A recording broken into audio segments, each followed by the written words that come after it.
Hey girl, hey, my name is Amy. Hi. If you're new here, I like reading. Although you wouldn't say I like reading because it is the tail end of May and I am yet to finish a book for the entire month. And while I haven't finished anything, I've started a whole bunch of stuff.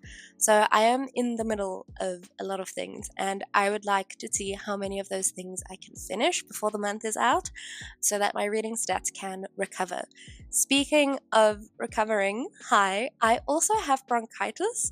So if I sound congested, and or nasally, it's because I am, and I'm really sorry. I feel like an imposter in my own body, so I apologize for that. But seeing as I have bronchitis, John has bronchitis, neither of us have been up to cleaning the apartment this week or like the past week and a bit, if we're being honest. And so I'm gonna listen to the last little bit of my audiobook while I do that. As you can see, the apartment needs a lot of love, but I am listening to Ordinary Saints by Neve someone. I'll put the cover here because I cannot for the life of me remember her surname. From what I do remember, it's quite complicated. This book has one of the best first lines ever. So I will insert a little screen grab of it here if I can find it online, because I only own this like via audiobook, but it's so good. Anyway, we follow Jay. And Jay is born and raised in Ireland. She has a very Catholic upbringing, and when her brother dies at a very young age, the family decides they're going to go through the whole process of nominating him for sainthood, which is really interesting. So her brother dying is very much on the first page, so not a spoilie. It is well known. It's like the premise. And what I really like about this book is that it's doing that interesting thing where it's like the book is kind of about Jay, but it's kind of about her brother Ferdia. And it does like really interesting things with the narrative where you're not entirely sure who the protagonist is, because you could argue it either way, which is a super fun little thing that I'm enjoying. It is so funny. It is written so well. The audiobook is so good. I love the narrator.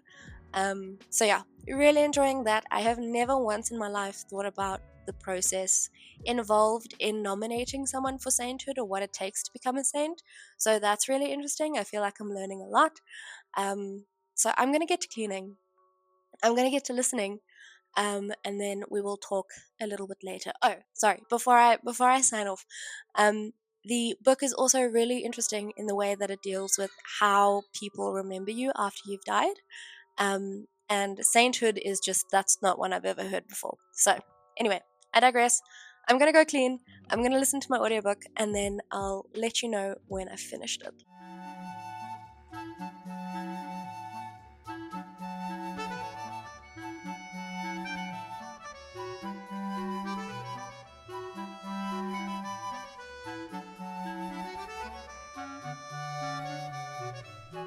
I have finally finished my first book of May. I finished reading Ordinary Saints, and I really liked it.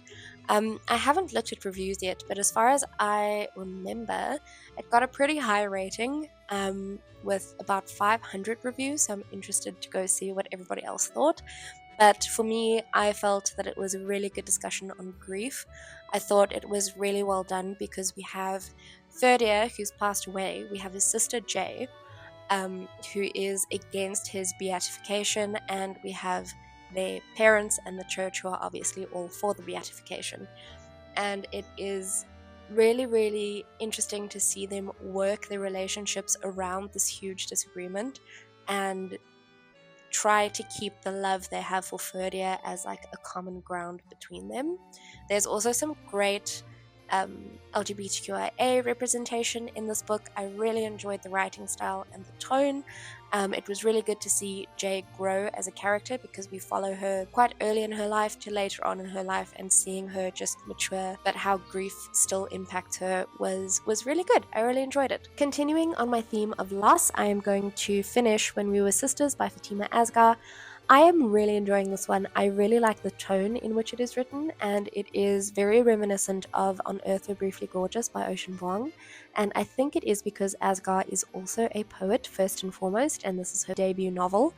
In this one, we follow three sisters after they have been orphaned, and their estranged uncle takes them in.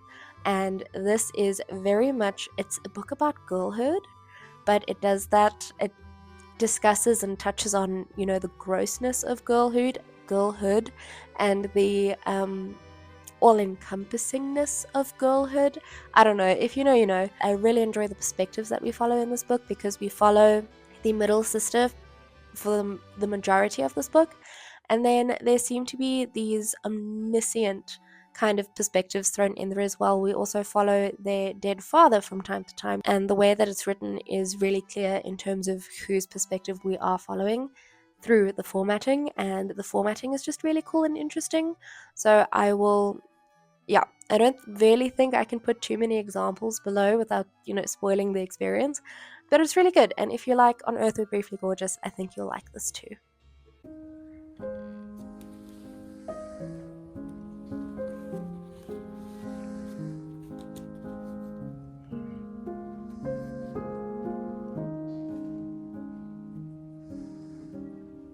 Good morning. We have success. This morning I finished When We Were Sisters Before Work, and I really enjoyed this one. I'm going to stand by my Ocean Vuong comparison. I do think that it is very lyrical, and that you are likely to enjoy it. It's also written in a series of vignettes that all follow, the same kind of storyline. So it was really interesting, format wise, and it was beautiful. It was a story about grief and becoming who you are, and the way that the people around us shape us, especially in grief. And it was stunning. I don't know, I'm kind of at a loss for words, but I really enjoyed it.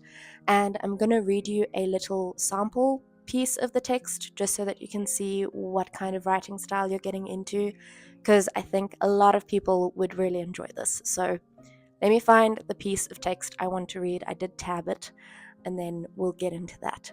I found the little bit I wanted to read to you. As long as there have been gods, there has been neglect. All our flawed gods run around, birth the earth, and then forget us. Skip off with each other, talking about God things, annoyed at the banality of our humanness. I gave you life, they say when we complain, as they crush the tobacco into the betel leaf, adding syrup on top. And I can take it away. Their yellow teeth gnashing and gnashing, and us ungrateful humans fold our knees a few times a day and expect the world to be handed to us. I made the earth turn, again, they say, tired home from work with the bag of groceries. But you didn't play with us, we say, and they roll their eyes. Get in their blue Cadillacs and drive away. Go back down the street to their own apartments where they don't have to think about us. Grow more trees from seeds, let them branch out into the sky. How righteous our small rages. See me, we yell. God has to work today, they say from behind their computers, the dull glow on their faces, annoyed. We want softness, we say, and turn away from the field of sunflowers that lush their yellow. Power, we say, and a volcano explodes. Strength, and the trees root their trunks. Touch, and the sand clings to our feet. Allah has forgotten me, I whisper in my bunk alone, and I don't notice the moon shining her light on my pillow, reaching. I loved it so much. So, yeah, if that sounds like something you would enjoy, please pick this up. For my next read, I think I'm going to continue with The Sparks of Dissent. I did a reading vlog a couple of weeks ago where I read the first book in the Spark Gazer trilogy, The Shape of Power, and it was so good. I then reached out to the author because it is a debut, and I just told him how much I enjoyed his work. And he was kind enough to send me the arc for the second book.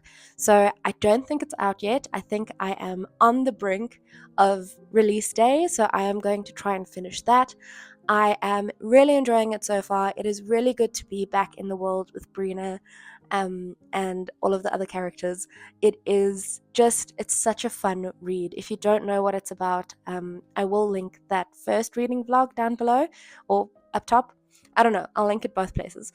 Um, but in the Sparks of Dissent, we are talking about revolutions, and it's giving me the same feeling I had when reading The Hunger Games, but with like completely different subject matter. I'm just so excited. I am really, really enjoying my time. So I'm gonna do that. But first, I need to get some work done, and I'll check in with you once I've read a little bit more. Oh, good morning.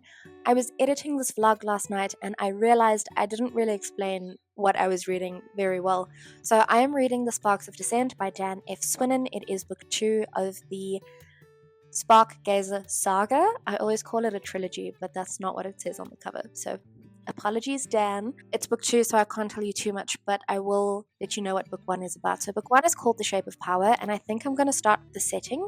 So we live in this world where there is this magic system, and this magic system works on the premise of skill. So you don't have to be born with any kind of abilities. It is a skill that anybody is able to learn.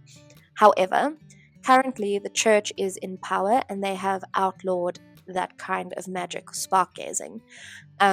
And they have, influence, they control all of the resources. And we're in the setting where we follow Brina, our main protagonist. She is a mercenary of the outworld variety. And we have two groups of people. We have the people within the city, they are the rich and the influential, and we have the people that the city have deemed unworthy, and they are the outworld. And Brina has a really interesting tether to this community because her father decided a couple of years ago that he was going to spark a revolution. So him and his revolutionary gang murdered one of the cardinals of the church, and they were all sent to prison. And what's happened since is that the church has been executing the members of this rebellion every year. So it's one person per year. Her father is the last person standing, and when the book takes place, it is the year in which he is going to be executed. Brina then, after a series of tragic events, or unfortunate events rather, meets up with a group of spark gazers, and she decides that she is going to break her father out of prison, and chaos ensues from there. We follow a really lovely band of characters. We have Brina Springtide. She is our main character. She is kind of a morally grey character. She's a lot of fun. We have a lovable drug addict. We have a criminal warlord. We have thieves. It is such a good blend of so many things that I personally enjoy. It is written so well. It is so funny. It is adventurous. So if you would like to read it, please go give it some love. But yeah, having a really good time with book 2. I am 49% of the way through, so we're going to see if I can make some progress with that today. Ultimately, I would like to finish 4 books this month, so I still have to finish 2 books. We're halfway there in order to make that happen. So I think in the meantime, because the Sparks of Dissent I have it on my phone. But I do have a couple of physical books that I am also in the middle of, so I might read them in tandem. I have put them somewhere. Let me find them. So runner-up number 1 for a tandem read is It's Not About the Burqa, which is an essay collection edited by Mariam Khan. This is about Muslim women speaking up for themselves because Mariam Khan identifies this problem in the community where Muslim women are very often spoken for, but not really asked their opinions themselves. And so this is her solution to that. Also, yes, I may have lost my bookmark for this one. So currently my Kindle is my bookmark, which is that's a decision. That's a choice. And then secondly, I have Really Good, actually, by Monica Hasey. This is about I think she's a 20-something-year-old woman. I don't know. I haven't picked this up in a really long time. But she's going through a divorce. And it's like a fun little chick lit situation. I'll read you the blurb because I actually need a refresher myself.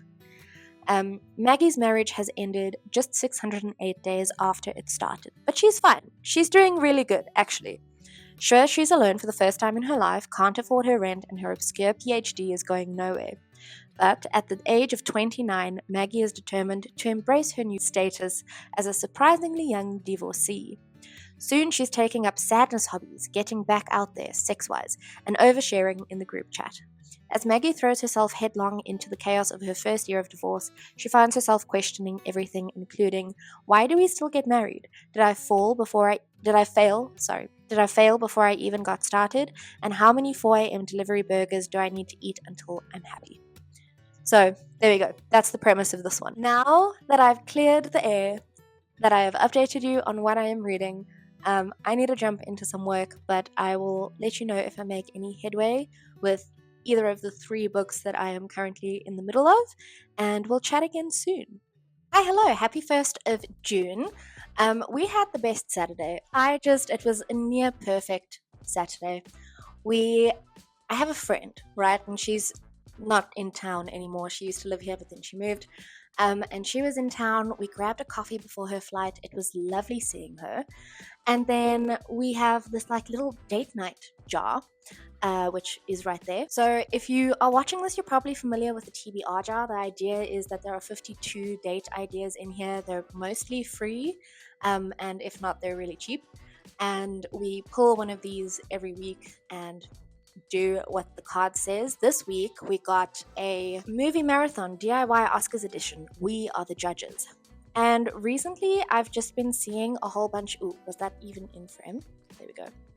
Recently I've just been seeing a whole bunch of people talk about the value of analog media, so having actual pieces of media, buying a DVD, for instance. And then it's not really beholden to a streaming platform or to extra advertisements, and the prices can't go up. It's a whole thing.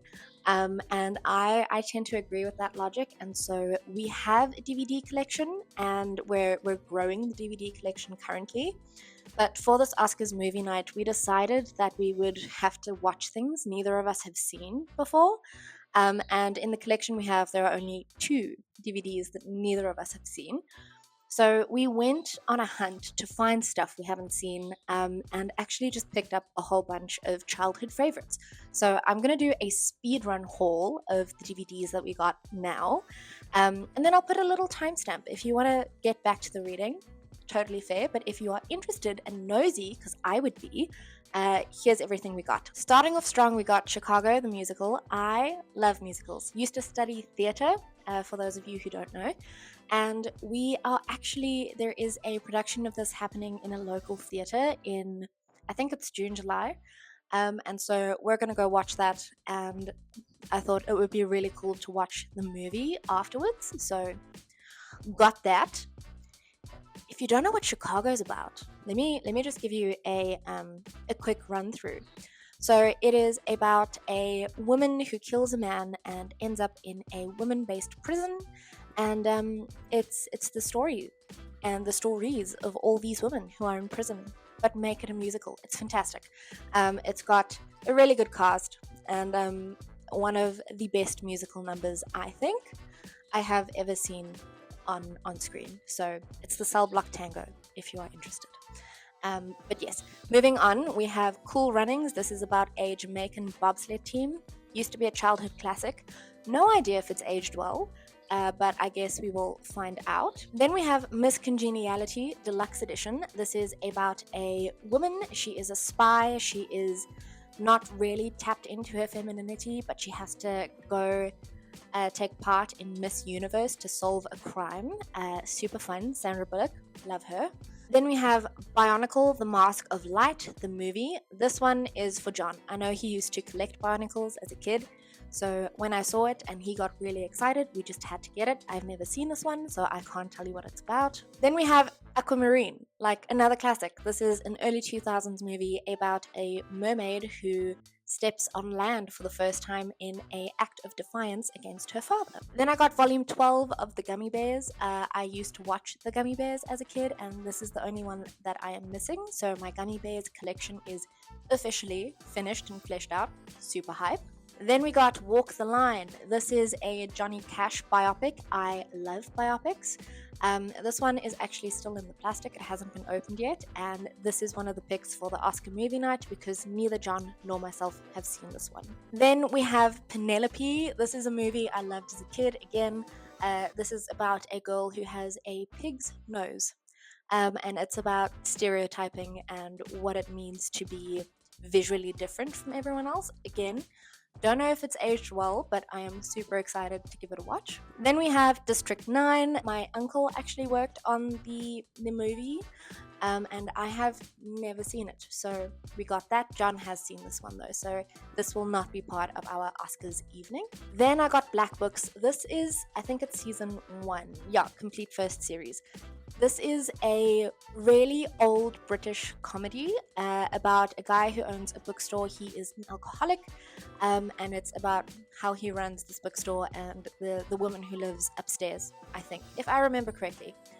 Black humor, again, very old, so hype. I didn't think I would find this. Then we have the Rocky Horror Picture Show, and this is one of my confessions. I have never seen this movie. So it's one of John's favorites, so we had to get it, and we will be watching it, but not for Oscars evening. Then we got The Day the Earth Stood Still. This is a movie that was made in the 50s. Neither John nor I have ever heard about it, but we thought it seemed to be a pretty good pick. It was the winner of the Golden Globe in 1951. It is about a spaceship that lands in Washington, capturing the attention of the world, but the alien emissary it brings refuses to reveal his mission to any single government, leaving the military, politicians, and millions of ordinary people to wait in fear. Soon their distrust turns to calls for violence, but one young woman and her son befriend him and soon realize that they may be all that stands between the human race and total destruction. It is a whole 92 minutes long. I do miss the times where movies had that kind of runtime. I'll be honest, I have a very small bladder. So I always inevitably need to pee at some point, and that kind of sucks. Then we have Novocaine. This is also a movie neither of us have seen before. It's got Steve Martin in it and Helena Bonham Carter, which is insane. Novocaine, an unpredictable crime thriller, stars Steve Martin as a prosperous dentist whose well-ordered existence is thrown into turmoil when an alluring new patient draws him into a seedy underworld of sex, drugs, and murder. So this seems like a romp, honestly, and because neither of us have seen this one, we will be watching this for Oscars night. Another crime. I've never seen Breakfast at Tiffany's, neither has John, so this is another nominee for our DIY Oscars night. Then I got Les Mis, which is a book originally written by, I want to say, Victor Hugo. Don't know if that's true, but yeah, musical, excellent cast, very dramatic, loved it. Then we got a very cool edition of Slumdog Millionaire, also a movie I have never seen. Then we found Chronicle, which is cool. This is basically a story about a boy who gets superpowers, but it's actually how that event would unfold in real life. He's very irresponsible with these powers. It's very intense, but I really enjoyed it. On the opposite end of that spectrum, I also got Captain America, the First Avenger. I don't think I need to introduce this one. We got Mr. Megorium's Wonder Emporium. This is a movie that I've never seen, but it stars Natalie Portman and Dustin Hoffman. Toys come to life and you experience Mr. Megorium's Wonder Emporium, the fun-filled comedy adventure that's a delight for adults and a jubilation for kids. Sounds like a grand old time. The A-Team. This is a series from the 80s, that was turned into a movie. It's pretty fun. We have Moulin Rouge, which is my favorite musical, possibly. It's between this and The Phantom of the Opera. And yes, now you know what traumas I have. But I love it. It's Baz Luhrmann. The music in it is like, they're popular songs that Baz Luhrmann kind of tweaks to fit the scene and the story, and I ate this up. I eat this up every time. I love this movie. I think the cast is brilliant. I think the set is awesome. It is a very Baz Luhrmann-y movie, so like lots of cuts and it's all over the place, but I love this movie. I can't tell you enough how much I love this movie. And then we have The League of Extraordinary Gentlemen, which is a movie I've never heard about, but it's one that John thinks is pretty cool, so we're going to watch it at some time, at some stage, but not for Oscars night. Alrighty, thank you so much for looking at all of the things I got. Back to the books.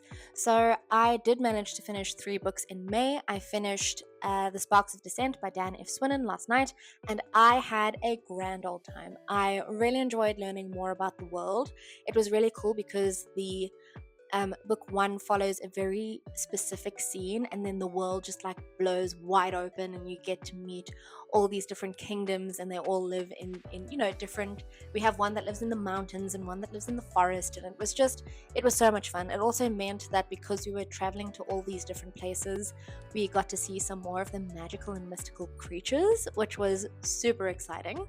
Cast of characters, as I've said before, great. He really knows how to write a protagonist. Brina, like, we love to see it. We love to love her. And I will say that the last, I would say quarter, maybe, yeah, quarter of this book did feel a little bit like everything was happening very quickly. So if that is something that you don't like in a book, please be warned. But I personally, it was, I don't want to give too much away, but it was very action packed. And so, because it was so action packed, I didn't really mind it all that much. I do have questions. I have questions for Dan, but I am sure he will address my questions in the next and final book in the saga. But all in all, wonderful time. I would again really recommend it if you are a fan of adventure, ragtag teams of friends doing really wild things. Would highly recommend. I feel like I've said that too many times. And with that, I think that is it for this video. Thank you so much for hanging out with me. Thank you for keeping me accountable and helping me recover some of my reading stats for this month. I hope you are having a wonderful start to June, and I'll see you next week. Bye.